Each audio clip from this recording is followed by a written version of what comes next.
You ready to go? Yeah. All right, say go. Go. Jacob Thompson is 13 years old. Here we go. He loves airplanes, swimming, and Chick-fil-A. But Jacob can speak only a handful of words and needs help walking more than a few yards. Jacob was born in St. Louis on New Year's Eve 2011, rounding out a family of 4 with sister Mei Lee and parents John and Wally. He a pilot for FedEx, she a recent immigrant from China.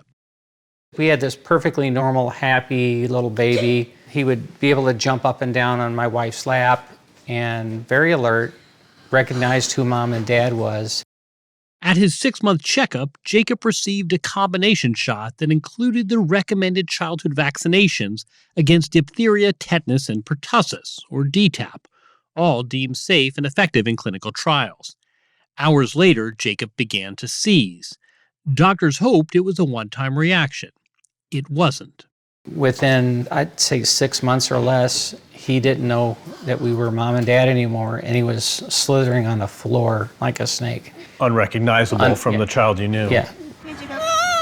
By age 2, Jacob could suffer up to 700 seizures in one day. He was diagnosed with a rare and severe form of epilepsy. Is it getting blue? The Thompsons became increasingly convinced that his condition could be traced back to his 6-month vaccinations, and they began to seek accountability. They took their case to attorney Renee Gentry. That's circumstantial evidence because it's not direct evidence. She's a leading vaccine injury litigator and director of the Vaccine Injury Litigation Clinic at George Washington University Law School in Washington, D.C. Perfect. I represent both vaccine-injured children and adults. All of my clients are vaccinated.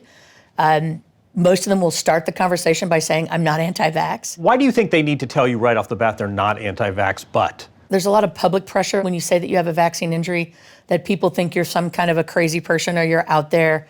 And also because most people have never heard of a vaccine injury. They're rare.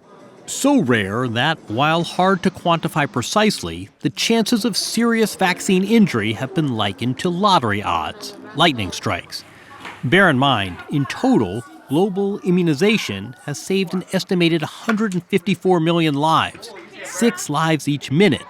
But when an injury does occur, families can come to vaccine court, seen in this informational video.